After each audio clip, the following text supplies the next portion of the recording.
Hello and welcome to Honolulu to PTC 24. Joining me here now is Patricia Paoletta, partner at HWG. Patricia, welcome to Hawaii. Thank you. Pleasure speaking to you. How's the conference been treating you? There's a lot of conversation going on the regulatory side, yes. geopolitics, so I'm sure you've been one of the busiest people at this conference. Yeah, it's hard to choose which panels you want to join. There's just so much great content at this conference. Okay. Well, your focus is within the telecommunications side of the industry, so you do represent a bit of the subsea side. I mean, there's a lot of new trade conversations going on, new international regulations. Right. Give us a picture of what's happening on your side of the world, and how does that impact digital infrastructure guys? Yeah. Well, my law firm, HWG, we represent subsea cable operators and developers, as you said. We also represent a number of satellite operators and folks on the terrestrial side, both licensed, like mobile broadband, and unlicensed. So we represent a range of folks. So another reason why I love this conference. But yeah, trade, these are somewhat challenging times with the geopolitical tensions in the world. And I formerly was the director of telecommunications trade at the U.S. Trade Representative. So it's a near and dear subject. And I think what we've seen a shift away from is kind of more strict rules of the road for trade and market access and market opening to more capacity building, which has a place, but I think it's also, we haven't really had a majorly successful trade negotiation affecting telecommunications at any rate in decades at this point, and since really 1998. So yeah, literally decades. So it's, we're not seeing as much market opening based on trade regulation in the last couple of decades, unfortunately, but obviously because of the global nature of telecommunications, digital infrastructure, you kind of have trade going on at the private sector level where people are negotiating, agreements to work with each other around the world. So you're seeing more of the private sector step in where government is not really pushing a trade opening, agenda anymore. Okay. Because you already mentioned the geopolitical challenges that we're facing. How do you view 2024? Are you an optimistic? Are you cautionistic? Which side of the fence are you on? I'm not going to ask you how do you think it's going to go because no one knows how this is going to go, but how do you view, even just the next 6 months, how do you view the next 6 months going? I'm certainly optimistic for the industry. I think there's growth. We see there's continued growth for data, for connectivity, for, artificial intelligence is going to drive a lot more data, and so that there's going to be growth in the industry. Obviously on the government side, geopolitically, from the U.S., there are a number of trade restrictions that are causing friction in other countries. And so I'll be neutral and cautiously optimistic on the geopolitical side, but certainly on the private sector side, things look up. Yeah. Interesting. When it comes to specific regulatory challenges, I think it could be quite interesting to split them between the telecommunication guys, and I'm not going to put satellites in that group, but so telecommunication guys, subsea towers, and then satellites. What specific regulatory challenges are they facing at the moment? Yeah. And then if you could just maybe split satellites into a separate category. Sure. Oh, so not address satellites. Address satellites. Unless the issues are all because they're having more of the challenge.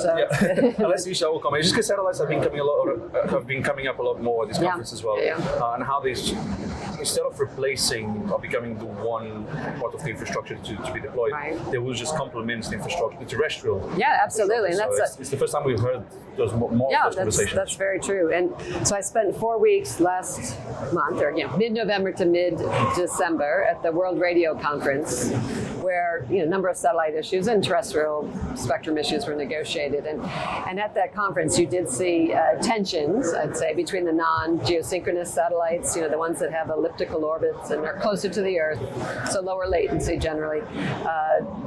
Tensions with the geosynchronous, more the incumbents, the geo satellites, and there's the U.S. does have a number of leading what the incumbents call mega constellations, right, with thousands of satellites, and that's causing some concern about orbital debris and understandable concern. But then the NGSO folks would tell you that No, they have improved technology that will better manage orbital debris. The satellites are smaller than certainly the first generation of the big geosynchronous satellites, so that they'll burn up through the atmosphere. But you did see at that conference, the World Radio Conference, opposition to some of the proposals from the NGSOs to improve the international rules at the International Telecommunications Union to help facilitate the launch and operation of the NGSOs. But on integration, that was another big issue at this World Radio Conference. Full of issues. Oh yeah, 40 agenda items. 40. I mean, it's that's why my husband says, why do you have to go to Dubai for a month? What is that about? But there's 40 issues and just lots of different proposals. It's an international treaty organization, so a lot of discussions, lots on the line. But on the integration of satellite and mobile, 3 new agenda items for the next World Radio Conference in 2027 were agreed, and one of them is direct to device, direct satellite, direct to the mobile device, the tablet. Yeah. How is the ITU, the International Telecommunications Union, going to come up with rules to help facilitate that, but also protect other mobile operators, protect all the incumbents in the particular bands. And they were looking at a chunk of spectrum that everybody kind of wants, but mid-band, because it's a nice blend of coverage and capacity. But so that's definitely an area. And then I attended a panel here yesterday about what's happening on the business side of integrating satellite and terrestrial mobile services. But to your point, Zhao, I mean, that's definitely an area we're seeing increased industry interest globally, right? We've seen it certainly in the U.S., and I'm a U.S. regulatory lawyer, so I'm aware of those developments. And in the U.S., we have 4 or 5 different partnerships between satellite companies and mobile operators, pushing that forward. And the FCC has a proceeding on that, and there's waivers for that. So that's moving forward. But I was interested to learn about efforts in other areas, like Telstra was on the panel talking about what they're doing with that, and another Pacific operator doing that, Pacifica. I mean, so yeah, it's a global trend. It was interesting. Even the data center guys this time were talking about how we will eventually, not now, but eventually we're going to have to look at how to integrate the whole ecosystem and get data centers communicating to satellites communicating to data centers, then of course with the fiber routes, the subsea cables. So they're really talking about the entire environment coming together to service the planet. Right. And as you know, it's an ecosystem, right? It really is. So, but from satellites down to Earth, what would say are the other challenges around regulations this year that you're seeing, especially maybe for the subsea guys? I guess they're going to have a tough year this year. Yeah, the subsea guys, yes, and you've seen some of the budget cutbacks on some of those operators, but I think it's a tougher year relative to amazing growth over the last decade, right? So if you go back 20 years, adjustment period. So it's an adjustment period, but it's still growth, right? The interest in connectivity is there, and again, we touched briefly on artificial intelligence, AI. That's just going to bring a lot more data, right? A lot more data into the networks, and yes, it might be tougher or tighter returns on investment, but the industry to support that growth is going to have to invest in infrastructure. So there's going to be movement. We can't wait to see the headlines. Yeah. And then of course, you're based in the US. You're quite busy. You just mentioned you spent a month in Dubai talking about satellites.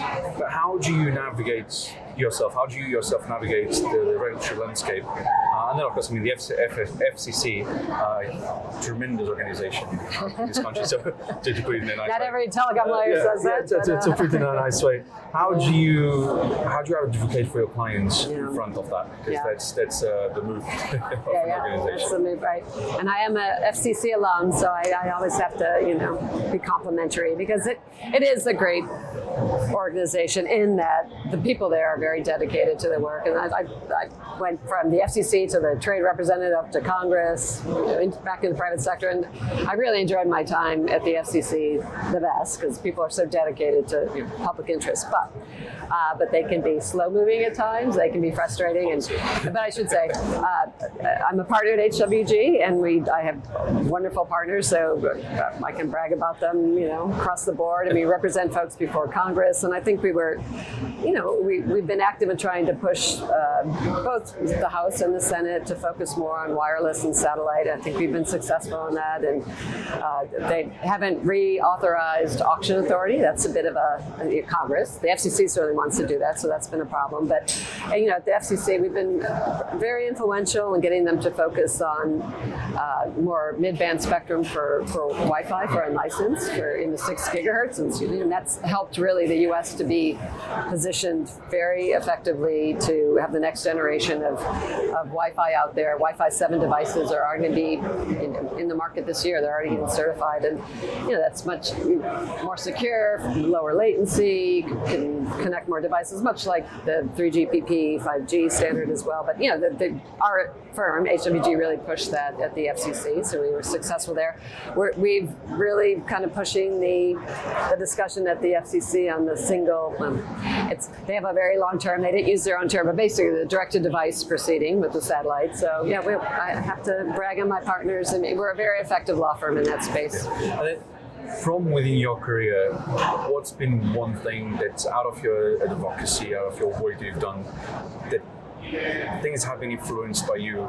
Some sort of decision, it can be a policy or regulation, it can be a work group, it can be something that you feel proud that you have accomplished, that you influenced positively, then drove to something changing. Right. Well, before I brag on myself, I'm going to go back to satellite, because I didn't mention satellite, because we also have not satellite, subsea. We have a leading practice in subsea, and my partners in that space, Ken Pressey and Colleen, they've been very effective at the FCC to getting the FCC to institute more friendly regulations, right? And we represent the North American Subsea Cable Association. NASCA, my partner, represents the ICPC, the International Cable Protection Committee. So we've been very effective as a law firm in the FCC and the other agencies, because at the U.S., it's a number of agencies that regulate subsea cable state, DHS, a lot of entities are in that space because they're so important, and subsea cables obviously carry a ton of the internet traffic. More than 90%. Yeah, 90. Yes, but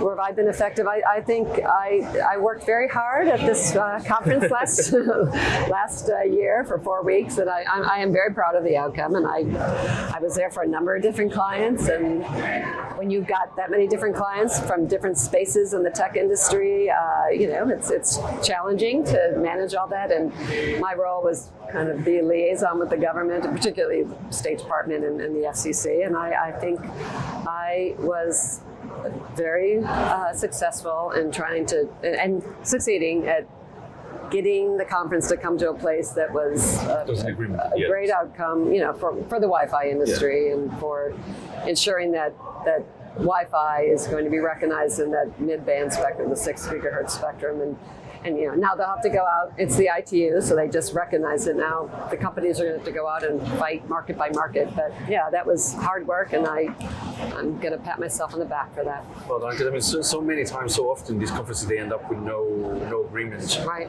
It's not a waste of time. There's always something that comes out of it, but sometimes you do end up, and there isn't a direction.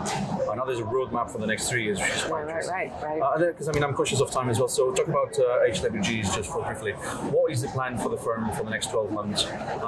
You sit on one side of the market. Doesn't matter what happens in the world, you're always going to be needed. Right. So there's no shortage of business. There's but what's the plan for the business within the digital infrastructure space? Right. Expanding teams, maybe diving more towards other different sides of the sector.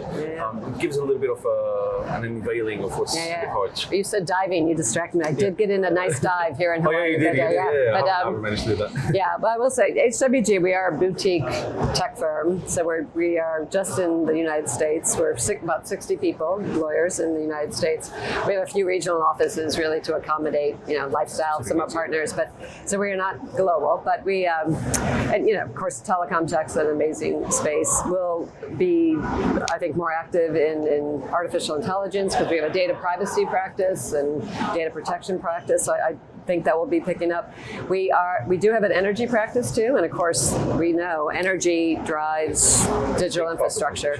So I think what we're going to try to do over the next 12 months is try to better merge those two, or at least cross-sell, clients in that space, so we can bring some scale to that and harmonies against the energy and the digital infrastructure practice, because the two are very symbiotic, right? Okay, very interesting. And then, of course, PTC 24 is coming to a closer.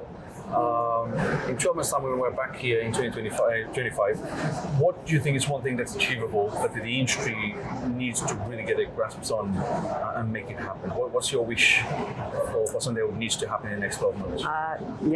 Well, that's a tough one. But I'd say making progress on the various proceedings on integration of satellite to handset.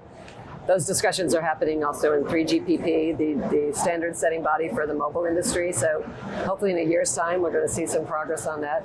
Discussions are also happening at the ITU on the regulatory side on that same thing, the integration. So I think we're going to see some of that. And I think globally, and this is a government issue too, we have to have more advancement in how we're going to manage the energy to support the industry. Yeah, all right. Well, Patricia Paoletta, partner at HWG, thanks so much for talking to me. Thank you, Joe. As for your home, thank you for watching, and do check our website and social media for more timely news about the digital infrastructure from across the globe. At the Capital, we lead, we report. Aloha. Aloha.